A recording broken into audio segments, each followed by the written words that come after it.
Al-Bantani. Beliau ulama asli dari Indonesia yang karangannya sangat-sangat banyak digunakan oleh muslim yang ada di dunia ini. Beliau makbarahnya ada di Makkah Al-Mukarramah, asli niku dari Indonesia. Niki kitabnya Nasul Ibad.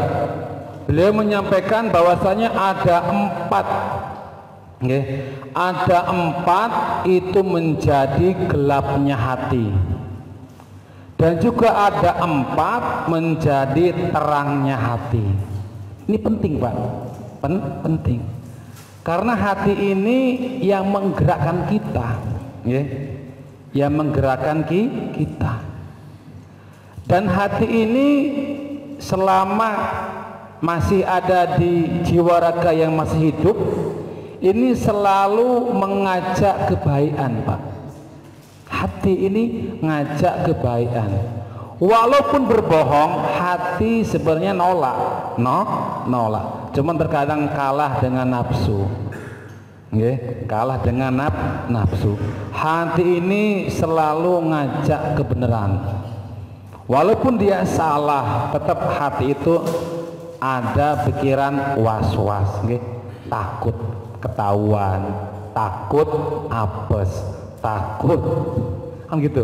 Walaupun sudah melakukan kejahatan, tapi hati ini was-was, ketakutan. Berarti hati ini nggak bisa diajak untuk kejelekan. Hati ini selalu mengajak kebersihan dan kejujuran. Makanya di sini ada 4 perkara, kata Syekh Nawawi, yang bisa menggelapkan hati. Bismillahirrahmanirrahim. An Abdullah bin Mas'udin, ini dari Abdullah bin Mas'ud, putranya Mas'ud radhiyallahu anhu, mudah-mudahan Allah meridhoi dari Abdullah bin Mas'ud. Qala ngendika sapa Abdullah bin Mas'ud, arba'atun minal hisoli. Arba'atun ada 4 perkara, minal hisolin saking pira-pira perkara, min tulumatil qalbi iku tetep saking petenge ati. 4 perkara ini bisa membuat hati kita gelap, susah untuk diajak kebaikan, selalu kalah dengan nafsu. Niki Bu, yang pertama apa? Batnun sab'anu min ghairi mubalazatin. Yang pertama badaun, suwiji iku weteng, perut. Sab'anun kang wareg. Niki pertama, perut yang selalu kenyang. Ini bisa peteng hatinya Pak. Jadi hidup itu untuk makan atau makan untuk hidup? Ini harus teliti. Kalau kita makan untuk hidup, insya Allah bersih hatinya. Coba kalau hidup untuk makan, jadi makan terus, ini peteng hatinya. Peteng. Sing hati-hati. Ini min ghairi mubalatin, saking ora merduli, itu maksudnya. Dia makan tapi nggak peduli dengan saudaranya yang sedang kesusahan. Itu yang pertama. Itu yang dimaksud. Peteng Pak. Kita makan sekenyang-kenyangnya, apa aja dimakan, tapi nggak pernah memikirkan saudara kita yang sedang kesusahan atau kelaparan alias peli. Jadi rezeki yang kita makan ini ada hak-haknya Pak.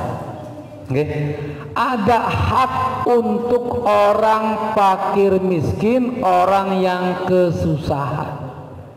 Jadi nggak bisa dimakan semua Pak. Hati-hati. Ada hak yang wajib kita keluarkan, itu namanya zakat. Zakat. Zakat niki Pak hukumnya wajib. Ingat, rukun Islam ada 5. 1 syahadat, 2 sholat, 3 zakat. Zakat ini nih yang kadang-kadang suka selip. Taunya zakat fitrah. Okay. 2,5, 2,75 okay. Itu.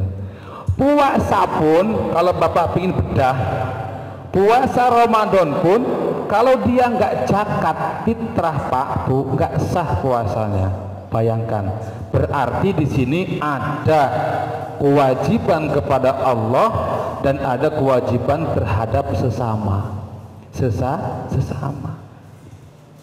Puasa Ramadan tapi nggak zakat fitrah, nggak sah puasanya. Tuh, berarti kita juga harus memikirkan saudara-saudara kita. Okay. Namanya zakat mal.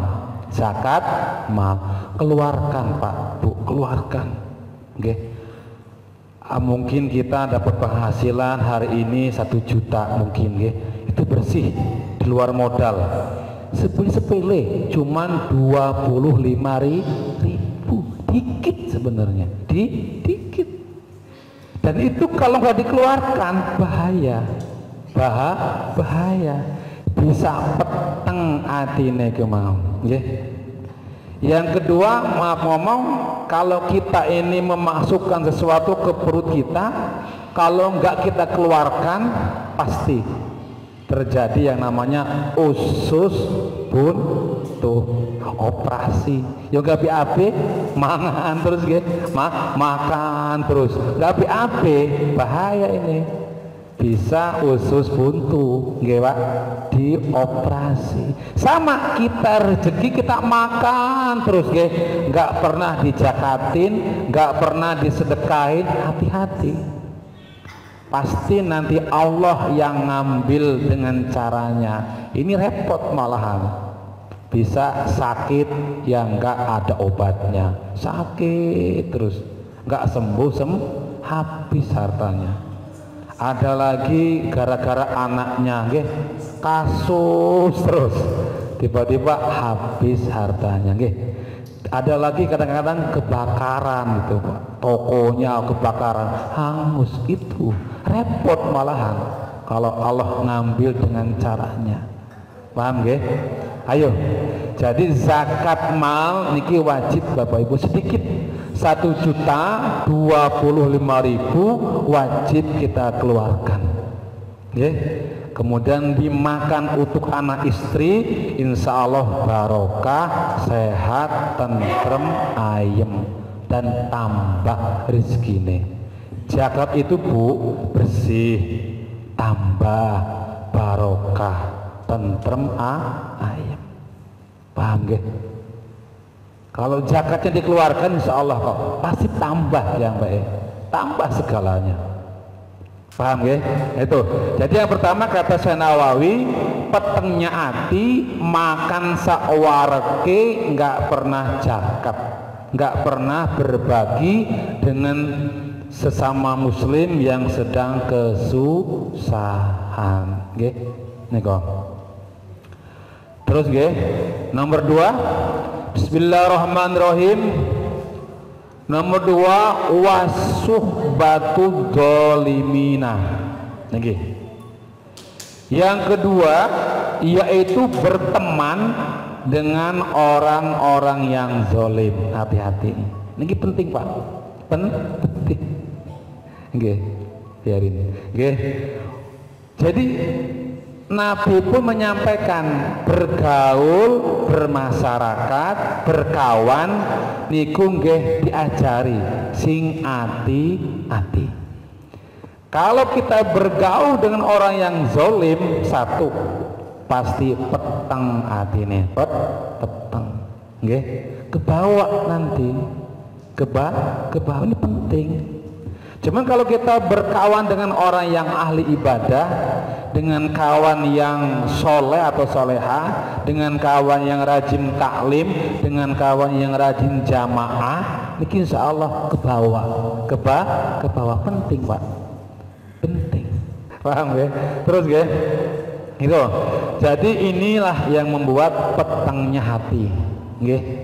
Yang kedua tadi sering bergaul dengan orang-orang yang zalim.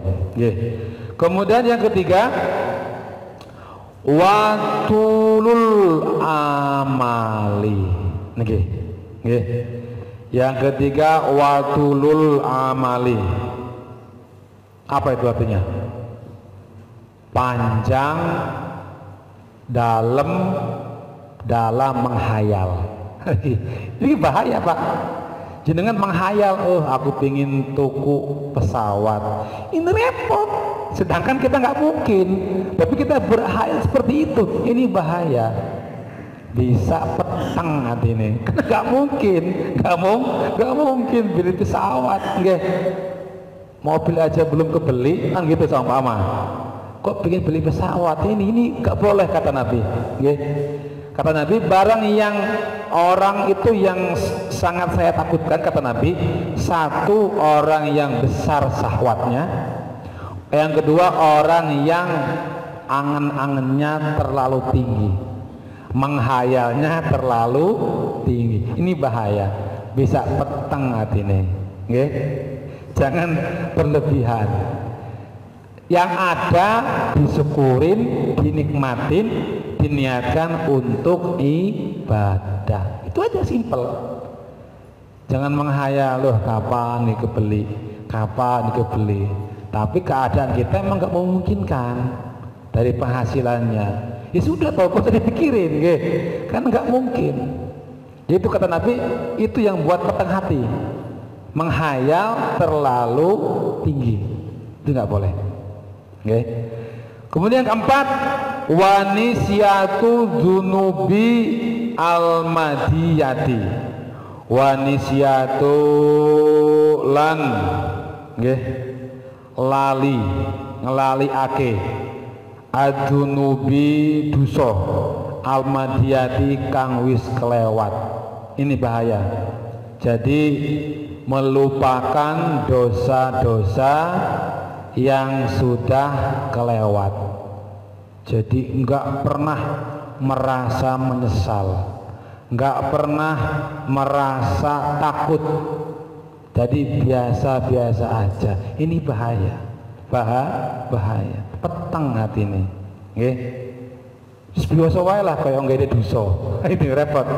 Yang bagus ya setelah kita melaksanakan dosa, kita kan manusia, pasti nggak terlepas dari namanya lupa dan luput. Al insanu mahal khoto wa nisyan.